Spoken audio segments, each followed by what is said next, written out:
My best friend abandoned me during the darkest time of my life, and instead of supporting me, my own sister took her side. How I was betrayed, replaced, and left heartbroken by the two people I trusted the most, and why I had no choice but to cut my sister out of my life. I never thought I would be in this position, questioning my own family, feeling utterly betrayed by my younger sister. My name is Emma, and I am 31 years old. Growing up, my sister, Lily, and I were inseparable. We did everything together, playing in the backyard, whispering secrets under our blankets, and navigating the challenges of adolescence side by side. Despite our occasional arguments, we always found our way back to each other. Family was everything to us. During high school, I had another person in my life who meant the world to me, my best friend, Jessie. She was my confidant, my rock, the one person who understood me better than anyone outside my family. We laughed, cried, and grew together. Our friendship was unbreakable, or so I thought. I loved her so much that when I had my first daughter, I named her after Jessie.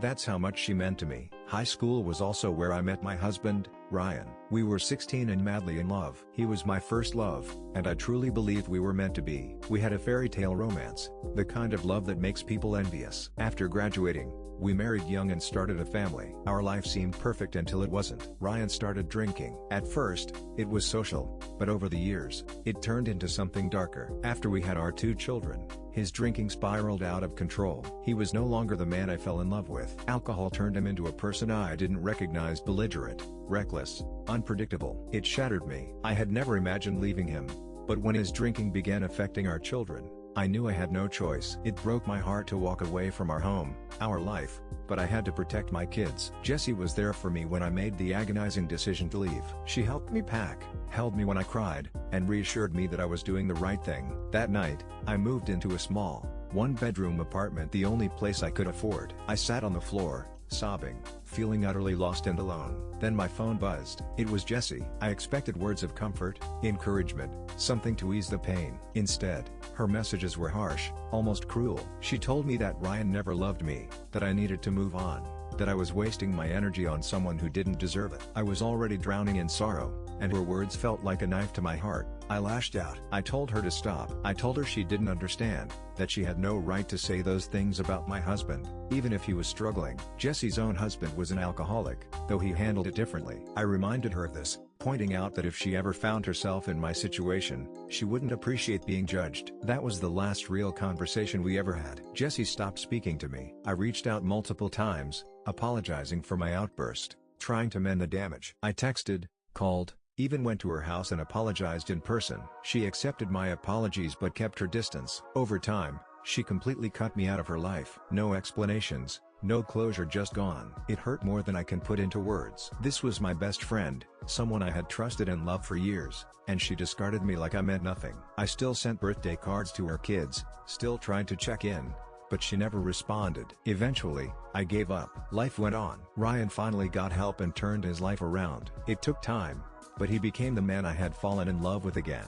He worked hard to earn my trust and our children's love. Slowly, we rebuilt our life together, and I forgave him. Today, we are happy. He thanks me every day for not giving up on him. But Jessie, that wound never healed. Then came the ultimate betrayal. My sister, Lily, started becoming friends with Jessie. At first, I tried to ignore it, but then Lily started casually mentioning her in conversations. "Oh, Jessie and I went shopping today. Jessie and I went on a walk. Jessie is hilarious. We were talking for hours." Every mention felt like a slap to the face. It wasn't just that she was friends with Jessie, it was that she flaunted it. She knew how much Jessie had hurt me, how much I had grieved that friendship, and yet she continued. I finally asked her to stop bringing up Jessie's name around me. It was too painful. She agreed but never followed through. She kept talking about her, calling her my bestie, rubbing their friendship in my face. The final straw came when Jessie had another child. My sister was the one by her side, involved in the birth, treated like family. That was when I realized Lily had replaced me. Jessie had replaced me.